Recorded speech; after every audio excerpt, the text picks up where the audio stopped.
Para mag-convene ang impeachment court, kailangan may sesyon ang Senado. Okay. Para manumpa ang impeachment judges, kailangan may sesyon ang Senado.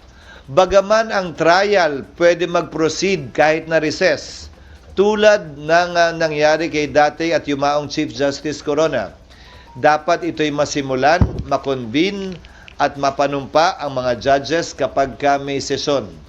So kung may mangyayari mang aksyon o kaganapan kaugnay nito, yan ay mangyayari sa June 2, pag-resume ng Senado, matapos ang eleksyon at pasayan ng mayoriya ng Senado kung aamyendahan ba yung rules, anong ilalagay sa rules.